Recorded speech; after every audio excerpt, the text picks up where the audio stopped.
Hey guys, सोना हिंदी कहानियों में आप सभी का बहुत बहुत स्वागत है। कहानी का पूरा आनंद लेने के लिए वीडियो को लास्ट तक देखें। अगर कहानी पसंद आए तो चैनल को सब्सक्राइब और वीडियो को लाइक जरूर करें। आज की कहानी है दुष्टता का फल। राम नाम के एक व्यक्ति को अपने मित्र श्याम के प्रति दुष्टता का भाव रखने के कारण न केवल जलील होना पड़ा बल्कि उसे एक बड़ी मुसीबत का भी सामना करना पड़ा।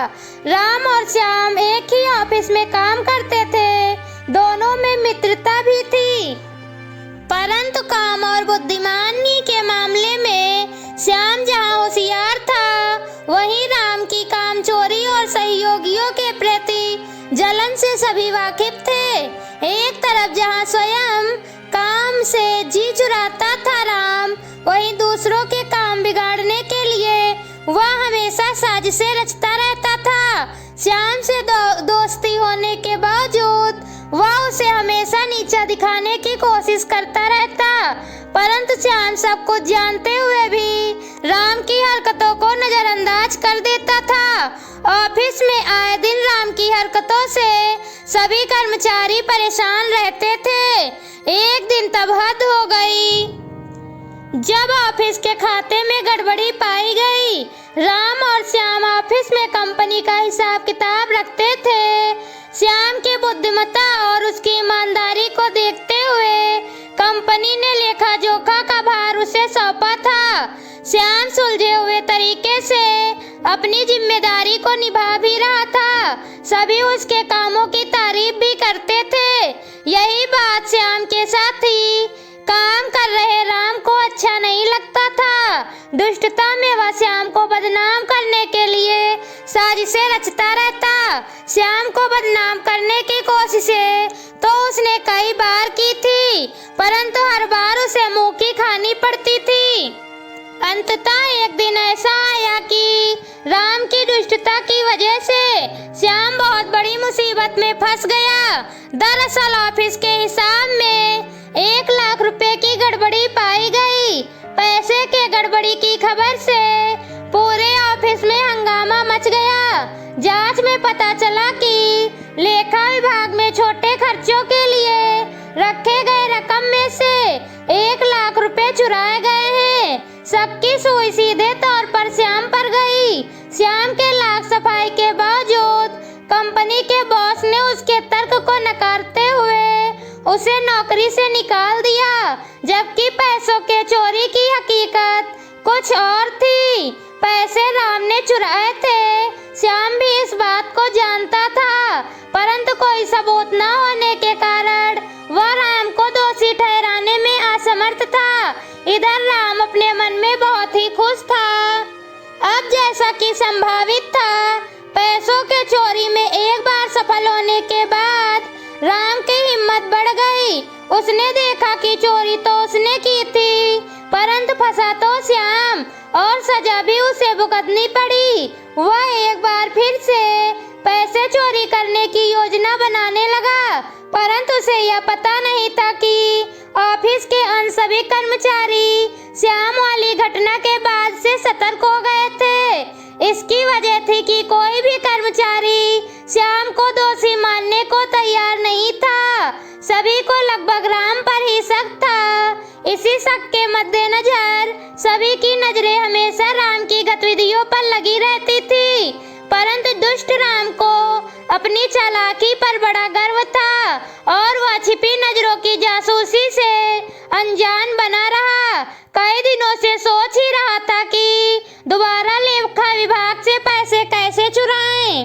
राम को आज मौका मिला था। लेखा विभाग के प्रमुख को अचानक एक इमरजेंसी फोन आने के कारण कुछ देर के लिए बाहर जाना पड़ा। जल्दबाजी में वह नकद वाले अलमारी की चाबी अपने टेबल पर ही भूल गए। राम की नजरें उस चाबी पर गड़ी रही। वह लंच के समय का इंतजार बेसब्री से करने लगा। उसे डर था कि कहीं बड़े बाबू लंच से पहले वापस न आ जाएं। कुछ समय पश्चात लंच का समय आया और लेखा विभाग के सभी कर्मचारी लंच के लिए बाहर जाने लगे, परंतु राम वहीं अपनी कुर्सी पर जमा रहा। एक सहयोगी के पूछने पर उसने बताया कि आज उसकी तबीयत ठीक नहीं है, इसीलिए वह लंच करने बाहर नहीं जाएगा। राम के व्यवहार पर अन्य कर्मचारियों को शक हो गया था। अंततः सभी ने फैसला किया कि आज राम पर विशेष नजर रखी जाए। उसकी हरकतों पर नजर रखने के लिए मोबाइल फोन से रिकॉर्डिंग करने का फैसला किया गया। सभी कर्मचारियों ने लंच के लिए बाहर जाने का कार्यक्रम छोड़कर वही कमरे के बाहर छिपकर राम की निगरानी शुरू कर दी। कुछ देर तक तो राम अपनी कुर्सी पर बैठा रहा। कुछ देर बाद जब उसे लगा कि अब सभी बाहर चले गए हैं, तो उसने निश्चित होकर बड़े बाबू के टेबल पर रखी चाबी उठाई और अलमारी खोलकर वहां रखे पूरे पैसे को उठा लिया। महीना का अंत होने के कारण आज पैसे कम थे। उसने झटपट पैसे निकाले और अलमारी को बंद कर पैसे को अपने टेबल के दराज में रखे फाइलों के नीचे दबा दिया। किसी को शक न हो इसलिए चाबी को बड़े बाबू के टेबल के दराज में डालकर उसने एक लंबी सांस ली और घबराहट में माथे से टपक रहे पसीने को पोंछकर अपनी कुर्सी पर आराम से आकर बैठ गया। उसे नहीं पता था कि उसकी हरकतों पर सभी की निगाहें लगी हुई हैं और उसे मोबाइल में रिकॉर्ड भी किया जा रहा है। कुछ समय बाद लंच का वक्त खत्म हो गया और सभी कर्मचारी अपनी अपनी जगह पर आकर बैठ गए। इस दौरान लेखा विभाग के बड़े बाबू भी लौट कर आ चुके थे। सभी शांत भाव से अपने काम में जुट गए, परंतु राम के चेहरे पर घबराहट और तनाव के लक्षण स्पष्ट दिख रहे थे। बड़े बाबू को याद आ गया था कि अलमारी की चाबी टेबल पर ही भूल आए हैं, इसीलिए आते ही पहले तो उन्होंने चाबी खोजनी शुरू की। इधर उधर खोजने के बाद जब उन्होंने दराज खोला तो उन्हें चाबी वहीं पर पड़ी हुई मिली। चाबी मिलने पर उन्हें सुकून मिला और फिर वे पैसे रखने वाले अलमारी की ओर बढ़े। बड़े बाबू की हरकतों को राम तिरछी नजरों से देख रहा था। जब उसने देखा कि वे अलमारी की ओर बढ़ रहे हैं तो उसकी दिल की धड़कनें बढ़ गईं। इस बीच अलमारी खोलते ही बड़े बाबू चीख पड़े। पैसा कहाँ गया? बड़े बाबू की चीख सुनते ही सभी कर्मचारी अपनी जगह से उठकर उस ओर भागे। सभी ने देखा कि अलमारी में पैसे नहीं हैं। एक बार फिर से पूरे ऑफिस में कोहराम मच गया। डर के मारे बड़े बाबू के आंखों में आंसू आ गए थे। उन्होंने अपने आप को निर्दोष बताया। इसी बीच कंपनी के मालिक भी वहां आ गए और बड़े बाबू से बोले कि मैं जानता हूं कि आप निर्दोष हैं और केवल हम नहीं बल्कि सभी लोग जानते हैं कि चोरी किसने की है। आपसे पहले चोरी की जानकारी मेरे पास पहुंच चुकी है और वह भी सबूत के साथ। हमने पुलिस को भी बुला लिया है। फिर भी मैं एक मौका उसको देना चाहता हूँ जिसने चोरी की है।